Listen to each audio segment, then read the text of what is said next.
My father kicked me out of the house when I was 13 because my stepmother hated me. Now he wants me to come back. It all started back in 2020, right when the pandemic hit. I was 13 at the time, living in Houston, and things were actually going pretty well between me and my stepmother, Laura. Honestly, I saw her as a second mother. She had been part of my life for a while and we always got along well. She was nice to me and I liked being around her. I never felt like she treated me differently than she would treat her own child. So when she found out she was pregnant, I was super happy for her. At that time, my biological mother, Rachel, who is a surgeon, was working like crazy because of the pandemic. Since her schedule was insane, I ended up staying with my dad, David, and Laura during lockdown. It was supposed to be just for a while, but with everything that was happening, it ended up being a much longer stay than expected. At first, everything was fine. We just wanted to get through the lockdown however we could, watch some movies, hung out together, that kind of thing. I thought it would be nice to spend more time with them, especially since Laura was pregnant. I thought I would be part of this new phase, helping with the baby, being a cool older sister. But things didn't go that way. When Laura was about 4 months pregnant, things started to change. At first it was just small things. She would pick on me for any little thing. And I thought, okay, must just be a bad day. I mean, she was pregnant, stuck at home, dealing with the stress of isolation. I tried to let it go because, everyone was going through something, but it didn't stop. On the contrary, it only got worse. Much worse. Out of nowhere, it seemed like everything I did irritated her. And look, I wasn't even a messy kid. I was super organized. I followed the house rules, helped with chores, did what was expected of me, but none of that seemed enough for her. She would enter a room, see me sitting there and let out a really loud sigh, as if just my presence ruined her day. It felt like she simply couldn't stand having me around anymore and I couldn't understand what I had done wrong. I started staying in my room almost all the time. I didn't want to make the situation worse, so I started keeping out of the way. I only came out to do chores or grab something to eat, but other than that I tried to be invisible. Even so, she still found reasons to be angry. There was one day she came into my room furious, yelling that the smell was so bad she was feeling sick. I looked around and didn't see anything unusual. The only thing, there was a half-eaten bag of chips on the table. And just before I could say anything, she started crying, really crying, sobbing as if I had done something horrible. My dad ran to calm her down as always, saying everything was fine, trying to console her. I just stood there completely not understanding anything. Like, what just happened? They blamed it on the pregnancy, saying the hormones were making her sensitive, but to me it didn't seem like just that. It seemed like she really hated me and nobody wanted to admit it. And it wasn't just that day, no. Everything I did seemed to bother her. I would stay quiet, reading or watching something on my phone, and she would appear complaining because I wasn't helping around the house, even though I had already done all my chores. Or I would be in the kitchen grabbing a snack and she would show up complaining that I wasn't cleaning fast enough, when I was literally in the middle of washing a dish. Worst of all, my dad never defended me, never. Every time she got irritated, he would just try to calm her down, asking me to be more understanding, saying she was going through a lot with the pregnancy, but he never asked how I was feeling. It was as if I didn't matter, as if I was just getting in the way. I started feeling like a complete stranger in my own house. I couldn't be in the same room as them without feeling like I was walking on eggshells. I tried to talk to my dad about it. I asked why Laura was treating me like this, but he always changed the subject. He would say things like, she's stressed, or she doesn't mean it. She's just going through a difficult phase. But over time it didn't seem like she didn't mean it anymore. It seemed like she did. It got to the point where I didn't want to leave my room anymore. My mental health went down the drain. I started thinking I was the problem, that nobody wanted me there.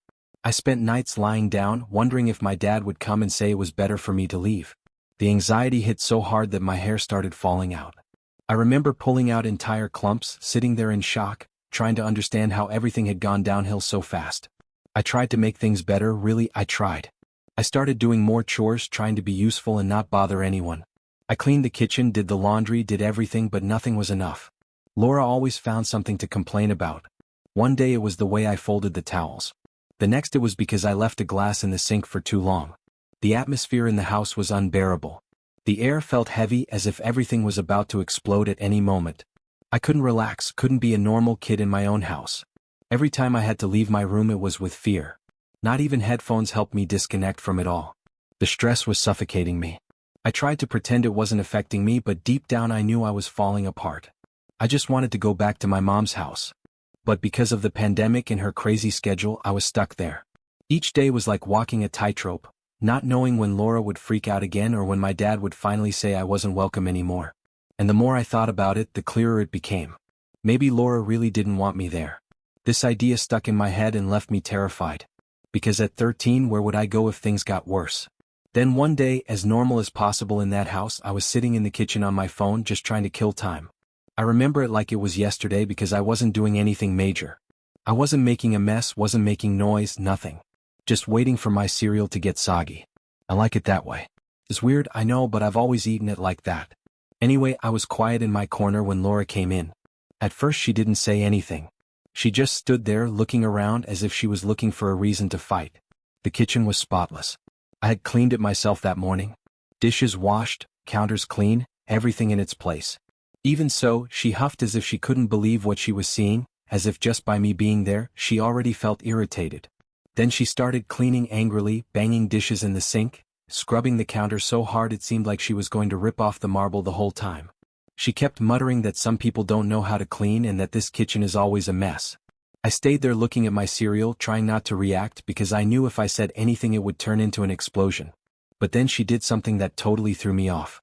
She came up to me, grabbed my bowl of cereal, which I hadn't even touched yet, and threw it straight in the trash without thinking twice, just turned and dumped it all.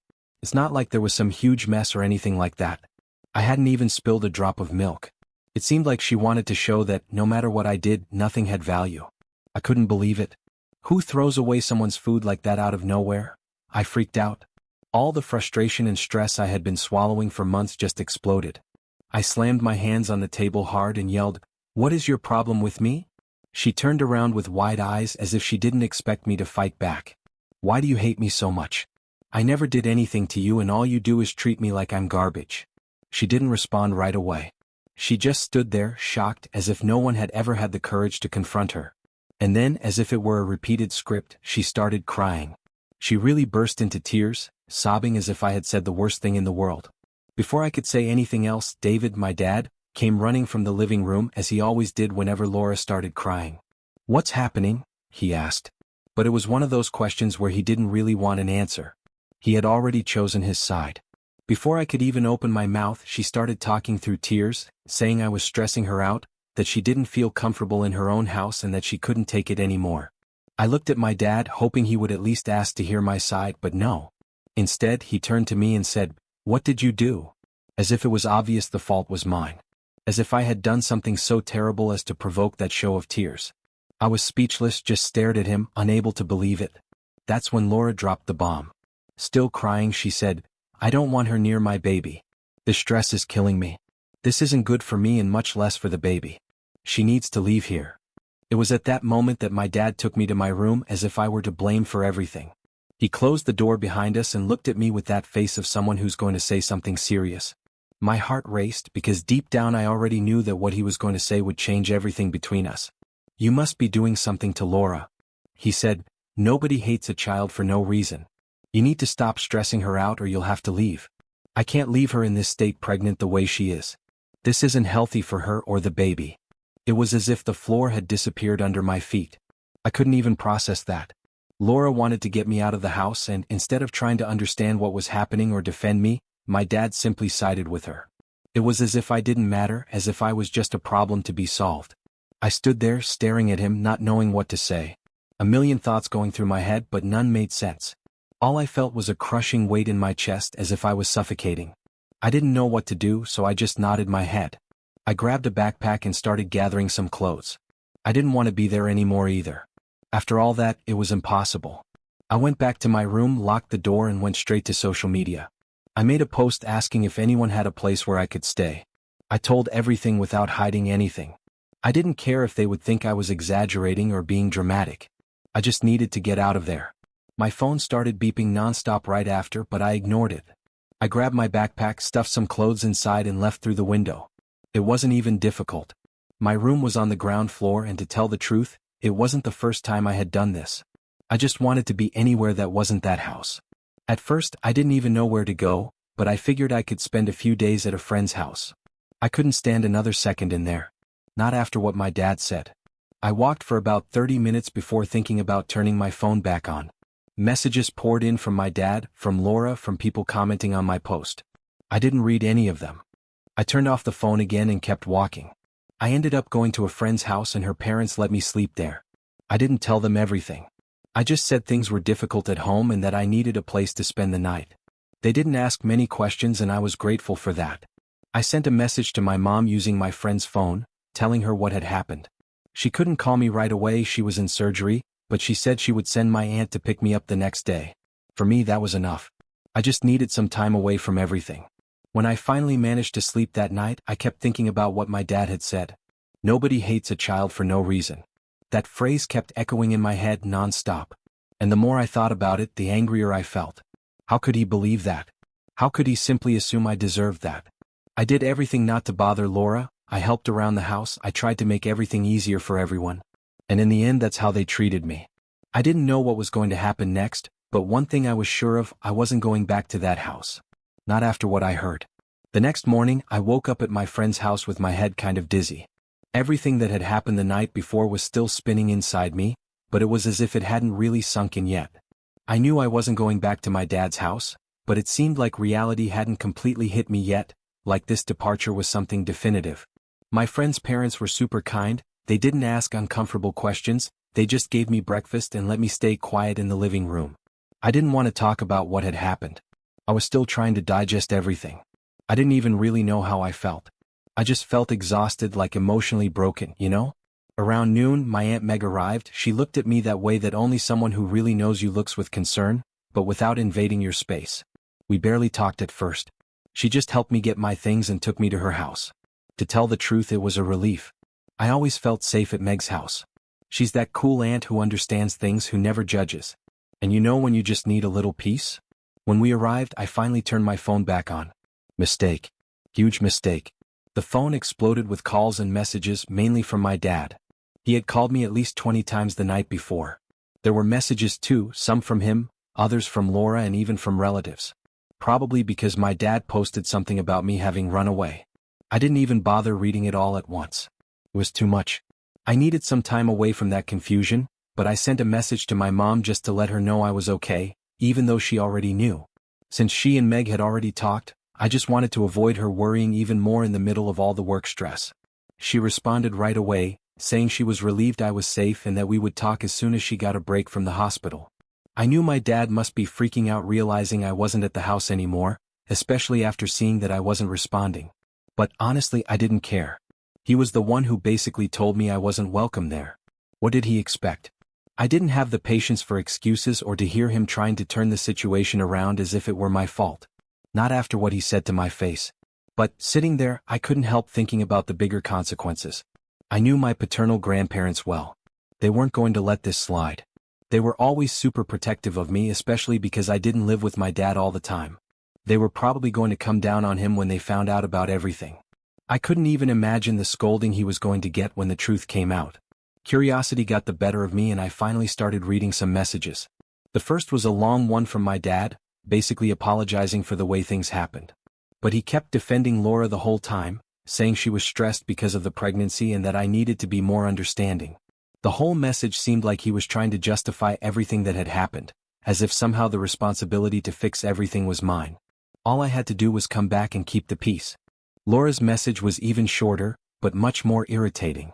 She didn't apologize, didn't even acknowledge how she treated me. She just said she hoped I was safe and that I should think about the stress I caused the family by leaving like that. That made me furious, like, how does she have the nerve to act as if I were to blame for all the stress? Soon after, messages from family started arriving. My grandparents were furious, they didn't even waste time sending me a message. They went straight to social media to blast my dad, asking how he could let things get to this point, to the point where I felt obligated to run away. And he clearly didn't expect that. His post saying I had disappeared was made to generate commotion so people would feel sorry for him, but it backfired. Everyone turned against him, asking why his own daughter would feel forced to leave home and questioning what was really happening in that environment. You could feel from the tone of the following messages that he was panicking. He didn't know what to say anymore. My grandparents, especially, were outraged because he didn't tell the whole story. They didn't know that Laura wanted to see me out of the house or about the things my dad said to me. They just thought I had disappeared. When they found out the truth, things got really ugly. David and Laura started going door to door to relatives' houses, friends, asking if anyone had seen me. It was almost embarrassing the level of desperation that showed in the messages. They were trying to play the victims now that everyone had started questioning what actually happened. But I knew the truth.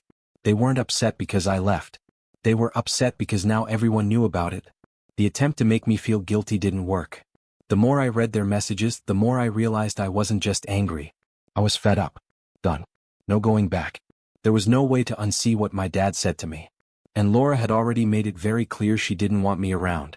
I tried so hard to make things work, tried to help, keep the peace, but it was obvious that nothing I did was going to be enough.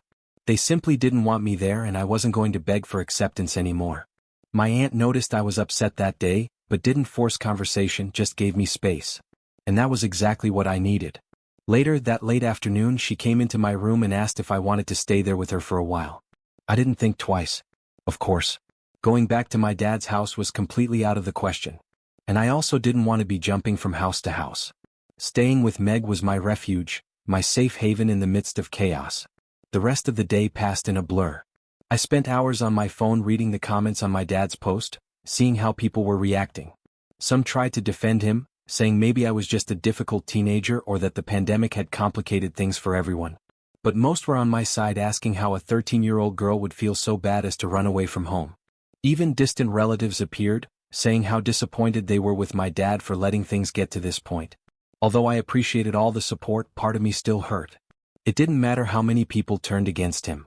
The fact is that my own father chose Laura instead of me. He made it clear what his priorities were and I wasn't part of them. I tried not to think too much about it, but the truth is it stuck with me. And every time I picked up my phone again, that pain came back stronger. That night, before sleeping, I decided to send a message to my dad. It wasn't anything long, just to say I was okay and that I wasn't coming back. I said I was going to stay at Meg's house for a while and that I didn't want to talk to him until I felt ready. The response came almost immediately, but I didn't even read it. I had already endured enough for one day. Lying there staring at the ceiling, I realized things would never be the same, not with my dad, not with Laura. And for the first time in a long time, I was at peace with that. After a few days at my Aunt Meg's house, things started to seem a little more normal, or at least as normal as they could be after everything that happened. I still received messages from my dad all the time, but I didn't even read them anymore. I knew what he wanted to say and to be honest, I wasn't ready to listen. The messages always came with a "we need to talk," or "let's solve this." But he never really apologized for what he said to me that night. It was always about Laura, how I had to understand her situation, how I should be more patient. You could see he was still choosing her instead of me, even after I made it clear I wasn't coming back. At one point I decided to block both him and Laura on my phone. I was tired of so much emotional manipulation, tired of feeling like I was the one in the wrong. It wasn't my responsibility to fix anything and I wasn't going to let them drag me back into that mess. Meg was a true angel through all of this. She never forced me to talk about what happened unless I wanted to. She just made sure to give me a safe space where I could breathe and start to understand my feelings. She even fixed up the guest room as if it were mine, with my favorite blankets, snacks I liked, everything to make me comfortable. It was good to have someone who really cared about me without ulterior motives. One day we were sitting in the kitchen and Meg asked me, "Do you think you'll ever talk to your dad again?" She wasn't being pushy. It was more like she was giving me the opportunity to vent if I wanted to. I didn't answer right away because, honestly, I didn't even know how I felt. Part of me wanted to believe my dad could still fix things, that he could somehow make everything okay. But the other part, the one that heard him say horrible things, didn't think that was possible. "How do you get over something like this?" I finally replied. "I don't know. I wanted to talk to him, but I don't know if I can forgive him. Not after what he said." Meg nodded her head. "Fair enough. You don't need to decide anything now. Go at your own pace." It was exactly what I needed to hear. I didn't need an immediate solution. I needed space to digest everything. Meanwhile, my grandparents were still furious with my dad. I didn't even need to explain anything to them. They had already figured it all out on their own. From my dad's social media posts and conversations with other relatives, they cut contact with him. And to be quite honest, that surprised me. I thought they would be angry, but I didn't expect them to cut ties like that. I guess it showed me I wasn't the only one who thought my dad was wrong. From time to time, my grandmother would call me to see how I was doing. She never talked about my dad and I was grateful for that. She just asked how I was, how things were at Meg's house, if I needed anything. I think she was trying to make up for all the chaos. And even though none of it was her fault, it was comforting to know that at least someone in the family was on my side. At Meg's house was 1,000 times calmer than at my dad's house. There was no tension, no that heavy atmosphere of walking on eggshells. I could finally breathe again. I started doing online classes because of the pandemic and helped Meg with things around the house. It wasn't anything exciting, but after months living in survival mode, it was all I needed. But even with all the support from my aunt and my grandparents, there was still a void inside me. I mean, I was relieved to have left my dad's house, but I couldn't stop thinking about my little brother. I still hadn't met him, and part of me worried about the idea that by distancing myself from my dad and Laura, I would end up losing the chance to be his sister. He wasn't to blame for anything, and it didn't seem fair that I would lose that bond because of what happened between me and my dad.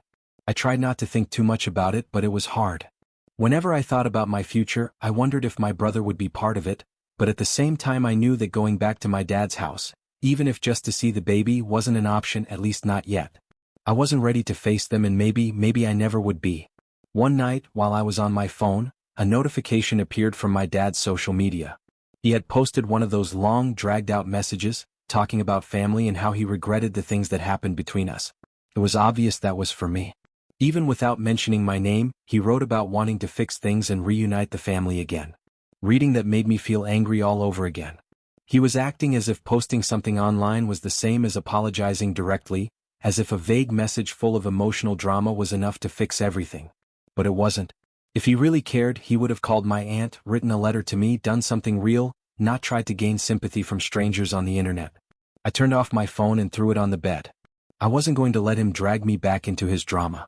Not this time. The next morning I told Meg about the post. She shook her head and said, "Very typical of your dad. He doesn't know how to simply admit he was wrong." And that was exactly the problem. He didn't want to admit he was wrong, he just wanted everything to go back to what it was before, as if nothing had happened. But I wasn't the same person anymore, and I wasn't going to pretend everything was fine just to make him feel better. After that, I decided to cut him out of my life for good. I unfollowed him on social media, blocked his number, and asked Meg to only tell me something about him if it was really important. I needed space to move on with my life. And as long as he kept trying to pull me back, I was never going to be able to. It was difficult, more difficult than I expected. Cutting someone out of your life, even if they hurt you, isn't as simple as pressing a block button. There were moments when I wanted to send a message, when I missed how things were before, but then I would remember that night, the things he said to me, and remember why I needed to keep my distance. Moving forward without him wasn't easy, but it was the right thing to do. It was the only option I had left. Fast forward a few years, I managed to keep my distance from my dad and keep that part of my life separate. It wasn't simple, especially with everything that was going on with my own health. But I had finally found a balance. It wasn't perfect, but I had built a life that worked for me. Then out of nowhere I get a message from my dad after years of silence. Suddenly he wanted to talk. At first I thought maybe, just maybe, he was trying to apologize, or maybe he had come to his senses and wanted to fix everything. But no, it had nothing to do with reconciliation. It was about his life falling apart. And I apparently was the only person who could help him pick up the pieces. It turns out his wife, my stepmother, had turned against him. She started accusing him of being violent, aggressive, sexist, the whole package. And worst of all lies. She was playing the same dirty game she played with me years ago, only this time he was the victim. I confess that when I read the message I felt a weird déjà vu. I could even hear her voice in my head, throwing the same absurd accusations, twisting everything to seem like the poor little victim of the story. I had already been through this. I knew what it was like to feel manipulated by her. But the difference is that when she did this to me, my dad sided with her and let it all happen. He even became violent with me because of it, and I was the one who ended up expelled from the family. Now he's the one who was kicked out of the house with nowhere to go. And to be honest, it was hard to feel sorry. From what I understood, she turned the entire social circle against him. He was facing serious accusations, legal proceedings, and nobody believed his version. She painted him as a monster, and now he was desperate. But what shocked me most was when he told me he tried to go to my grandparents, my paternal grandparents, and they turned their backs on him. My grandparents, the same ones who were always on his side no matter what. And now even they had given up. From what he said, when he showed up at their door asking for help, they sent him away. They basically said that after everything he did to me, he was no longer part of the family. I think, finally, they reached their limit after everything that happened between us. To be fair, my grandparents always supported me in this whole story, even when the situation with my parents was at rock bottom. Knowing they disinherited him didn't surprise me that much. What surprised me actually was the condition they imposed. They said that if he wanted any chance of having a relationship with them again, he would have to fix things with me first. That was the requirement. No reconciliation with me, no reconciliation with the family. And that's why he came to me. Not because he was sorry for what happened, not because he recognized what he did wrong, but because he needed me to fix his mess. When I read that part, I couldn't help but laugh. It was so like him. He hadn't changed at all. He didn't want to apologize or settle accounts because that was the right thing to do. He just wanted to do what was necessary to get back what he lost. The good image with my grandparents. It was all about him, as it always was. I didn't even get angry, to be honest. I just realized I was over it. The years of silence and distance gave me time to heal. Not completely, of course, but enough to understand that I didn't need him in my life anymore. I had already moved on without him, and now he was coming to try to get close again because he had no one else left. When he asked if we could talk and work things out, I didn't think twice. I said no very directly. Period. No long explanations, no trying to soften it, just a no, firm and clear. I wasn't going to be his salvation, not after everything he did. And certainly not just because now he was desperate after being kicked out by his own wife, but of course he didn't react well. He sent me a barrage of messages trying to make me feel guilty. He said things like, "I'm still your father," and "family has to support each other in difficult times," as if that had meant anything to him before. He kept insisting we could work things out, but I didn't fall for it. I knew he didn't really want to fix anything. He just wanted to be accepted by the family again, and I was the only obstacle in his way. I didn't respond to any more messages. I blocked him and went on with my day. To tell the truth, it wasn't even difficult. No drama, no doubt, no remorse. I had already made peace with this story a long time ago. He was no longer part of my life, and that wasn't going to change just because now he was reaping what he sowed. The truth is, he made his choices, chose to side with his wife while she destroyed me, chose to push me away, believe her lies and manipulations. And now that he's seeing who she really is, he wants me to come in and save the day? No, I'm not going to do that. Let him deal with the consequences of his choices just like I had to deal with mine. As for my grandparents, I totally respect their decision to cut ties with him. They saw what he did to me and are demanding accountability for it, which honestly is more than I ever expected. But as for us fixing something, that's not going to happen. Not after everything. And that's where we are now. My dad's life is in ruins. He's trying to get close to me again to make things right, but only because it's convenient for him. And I'm not interested at all. I'm not going to be his ticket back into the family, and much less let him back into my life just because now he has no one else to turn to. So that's it. I said no. And I don't regret it for a second.